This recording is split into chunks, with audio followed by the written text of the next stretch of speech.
ඔන්න එක්කෝමත් එක රටක බොහොම කරුණාවන්ත රජතුමෙකුයි රැජිනකුයි ජීවත් වුණා. හැබැයි එයාලට දරුවෙක් හිටියේ නෑ. ඉතින් ඒ දෙන්නා දරු පැටියෙක් ලැබෙනකන් හරිම ආසාවෙන් බලාගෙන හිටියා. ටික කාලෙකින් එයාලගේ බලාපොරොත්තුව ඉෂ්ට වුණා. එයාලට පුංචි දූ කුමරියක් ලැබුණා. එයා හරිම ලස්සනයි. ඒ වගේම එයාට මායාකාරී රන්වන් කෙස් කලඹක් තිබුණා. ඒ කෙස් කලඹ හරිම දිගයි. මේ කුමරියගේ ආරංචිය හැම තැනම පැතිරුණා. කැලෑව මැද්ද හිටිය මායාකාරියා මේ රන්වන් කෙස් කලඹ අයිති කරගන්න හිතුවා.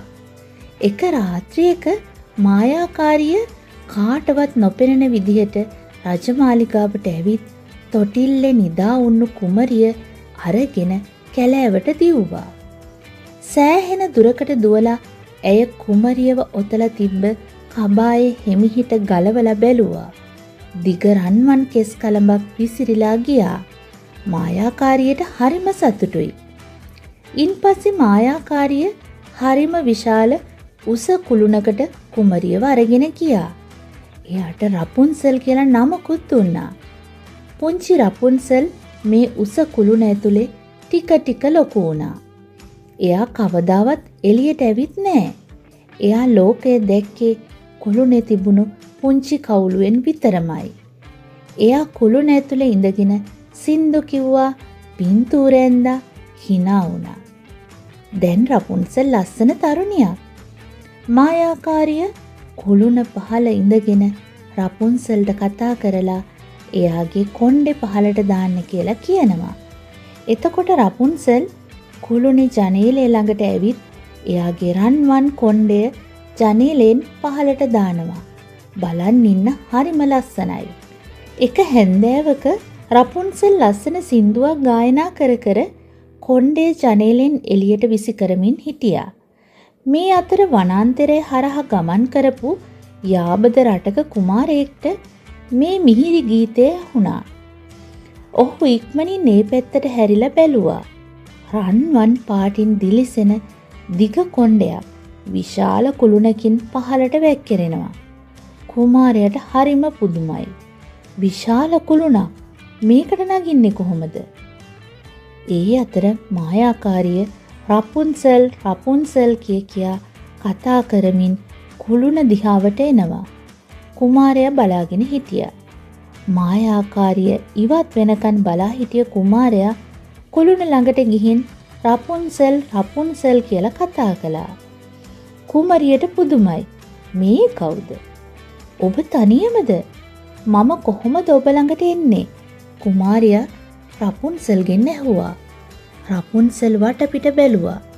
ඊට පස්සේ එයාගේ දිග කොණ්ඩේ ඉක්මනින් ගොතලා ජනේලෙන් පහළට දැම්මා. කොණ්ඩේ බිමටම දිගයි. කුමාරයා මේ දිග කොණ්ඩ කරලේ එල්ලිලා කුළුණ මුදුනට නැග්ගා. නැගලා රපුන්සල් හමු වුණා. රපුන්සල් අම්මා කියලා හිතාගෙන ඉන්න මායාකාරිය හැරුණුකොට මේ වෙන කෙනෙක්ව දකින පළවෙනි අවස්ථාව. ඉතින් මේ දෙන්න හුඟක් කතා කළා. රපුන්සල් Taman ගැන කියද්දි කුමාරයා ලෝකේ ලස්සන ගැන, රපුන්සල් කවදාවත් දැකලා නැති ඇලදොල, සත්තු, ගස්වැල්, නගර, ගම්මාන ගැන රපුන්සල්ට කියලා දුන්නා. රපුන්සල් හරිම ආසාවෙන් අහගෙන හිටියා. එයා කුළුණු පිටි වලින් එහා ලෝකය දකින්න හීන මැව්වා. ඒත් එකපාරටම මායාකාරිය එතෙන්ට ආවා. ඇය කුමාරයාට පිට වෙන්න අණ කළා. රපුන්සල් අඬමින් ඉල්ලා හිටියා එයාටත් ලෝකේ ලස්සන දකින්න ඉඩ දෙන්න කියලා.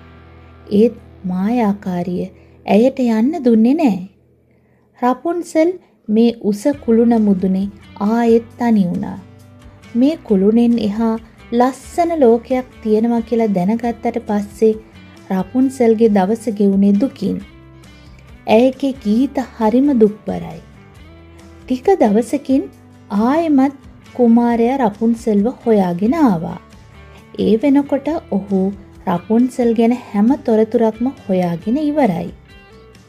කුමාරයා ඉක්මනින්ම කුළුණ මුදුනට නැගලා රපුන්සල්ව මුණ ගැහුණා. ඉන් පස්සේ දෙන්න සැලසුම් කළා කොහොමද මෙතනින් බේරිලා යන්නේ කියලා. ඉතින් දෙන්න ඉක්මනින්ම කුළුණ පහලට බැහැගත්තා. කුමරිය පුදුමයෙන් වගේම සතුටින් කෑ ගැහුවා.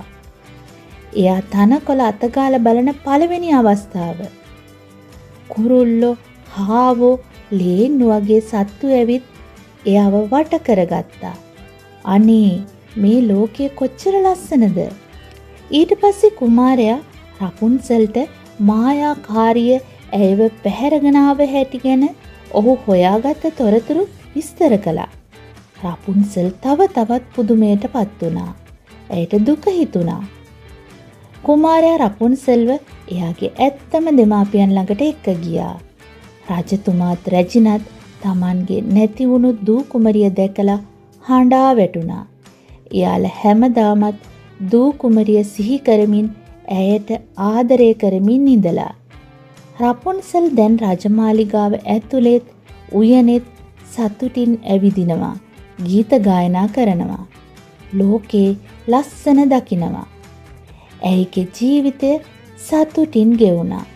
ඇගේ රන්වන් දිගු කෙස් කලඹ ඇයට ලෝකය දකින්න සතුට විඳින්න ආශිර්වාදයක් වුණා.